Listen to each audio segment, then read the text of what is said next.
Hello friends, आस्वाद कुकिंगमध्ये तुम्हा सर्वांचे खूप खूप स्वागत आहे। आज आपण ढेमस्यांची छान चटपटीत व खूप चवदार अशी भाजी बनवणार आहोत। त्यासाठी मी या ठिकाणी हे ढेमसे घेतलेले आहेत। ढेमसे घेताना नेहमी कोवळे ढेमसे घ्यायचे, खूप निब्बर असे ढेमसे घ्यायचे नाहीत, कारण त्याच्यामध्ये बिया असतात आणि असे ढेमसे चवीला देखील छान लागत नाहीत। त्यामुळे हे पाहू शकता अशा प्रकारे कोवळे ढेमसे घ्यायचे। याच्यावर तुम्ही पाहू शकता बारीक बारीक लव दिसते, म्हणजेच हे ढेमसे छान कोवळे आहेत। हे जे ढेमसे आहेत ते स्वच्छ धुवून बारीक कट करून घ्यायचे आहेत। त्याचबरोबर या ठिकाणी मी हे 2 कांदे घेतलेले आहेत, मीडियम साईजचे कांदे आहेत, ते देखील आपल्याला बारीक कट करून घ्यायचे आहेत। तसंच हा एक टोमॅटो घेतला आहे, टोमॅटो देखील बारीक कट करून घ्यायचा आहे। आणि हे एवढं असं आलं घेतलेलं आहे। त्याचबरोबर साधारण 2 टेबलस्पून हे सुक्कं किसलेलं खोबरं घेतलेलं आहे। 10 ते 12 लसणाच्या अशा पाकळ्या घेतलेल्या आहेत आणि थोडीशी कोथिंबीर घेतलेली आहे। आता सर्वात आधी हे जे ढेमसे आहेत ते आपण पाण्याने स्वच्छ धुवून घेणार आहोत। ढेमसे धुताना ते व्यवस्थित असे चोळून धुवायचे, म्हणजे त्याला लागलेली धूळ किंवा माती निघून जाईल आणि ढेमसे स्वच्छ धुतले जातील। हे ढेमसे आता आपल्याला कट करून घ्यायचे आहेत। तर हे पाहू शकता, हे अशा प्रकारे कट करायचे आणि हा जो काळा भाग दिसतोय तो काढून टाकायचा, देठाकडचा भाग असतो तो असं काढून त्याच्या अशा फोडी करून घ्यायच्यात। ज्याप्रमाणे आपण बटाटा वगैरे कट करतो त्याप्रमाणे अशा छोट्या छोट्या फोडी करून घ्यायच्या आहेत। हे पाहू शकता। आता हे अशाच प्रकारे मी बाकीचे ढेमसे कट करून घेणार आहे। ढेमसे जर निब्बर असतील तर त्यात या अशा बिया असतात, बिया देखील खूप निब्बर असतील तर त्या काढून टाकायच्या। या ठिकाणी बिया कोवळ्या आहेत त्यामुळे मी त्या काढणार नाही। आता या ठिकाणी पाहू शकता हे ढेमसे असे मी एकसारखे कट करून घेतलेले आहेत। त्याचबरोबर कांदा बारीक कट केलेला आहे, हा टोमॅटो देखील बारीक कट करून घेतला आहे। आता या मिक्सरच्या भांड्यात ह्या लसणाच्या 10 ते 12 पाकळ्या टाकून घ्यायच्यात। त्याचबरोबर हे जे आलं आहे ते असं बारीक कट करून टाकायचं आहे। यानंतर याच्यात 2 टेबलस्पून किसलेलं सुक्कं खोबरं टाकून घ्यायचे, थोडीशी कोथिंबीर टाकायची आहे आणि 1 चमचा जिरं टाकून घ्यायचे आणि अगदी थोडंसं पाणी टाकून ह्याची बारीक पेस्ट तयार करून घ्यायची आहे। आता या ठिकाणी पाहू शकता हा जो मसाला आहे तो मी हा अशा प्रकारे बारीक वाटून घेतलेला आहे। हे पाहू शकता। आता गॅसवर एक मी जाडबुडाची कढई तापायला ठेवलेली आहे, त्याच्यामध्ये तेल टाकून घ्यायचं आहे। साधारण 2 ते 3 टेबलस्पून तेल टाकायचं आहे। तेल तापलं की त्याच्यामध्ये मोहरी टाकून घ्यायची। मोहरी छान तडतडायला लागली की त्याच्यामध्ये जिरं टाकायचं आहे।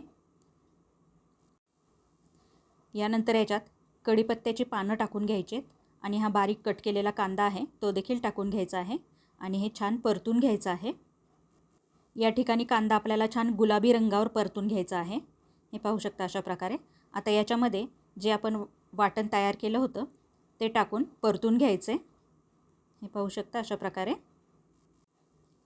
साधारण 1 ते 2 मिनटं हा मसाला व्यवस्थित परतून घ्यायचा आहे। हे पाहू शकता अशा प्रकारे। मसाला व्यवस्थित परतला की याच्यामध्ये हा बारीक कट केलेला टोमॅटो टाकून घ्यायचा आहे। टोमॅटो देखील आपल्याला छान परतून घ्यायचा आहे।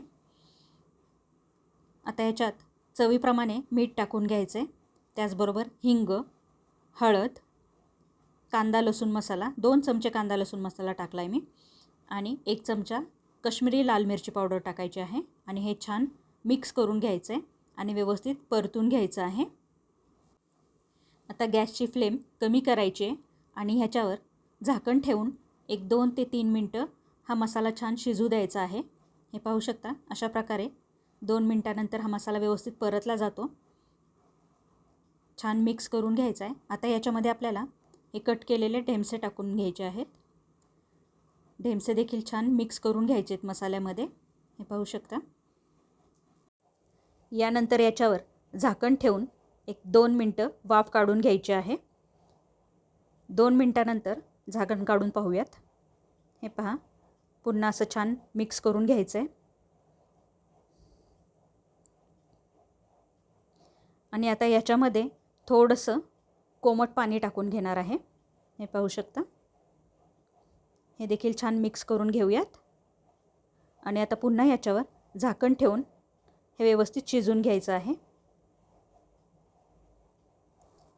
पाणी थोडं कमी वाटत असेल तर थोडंसं पाणी ॲड करून भाजी छान मऊ शिजून घ्यायची आहे।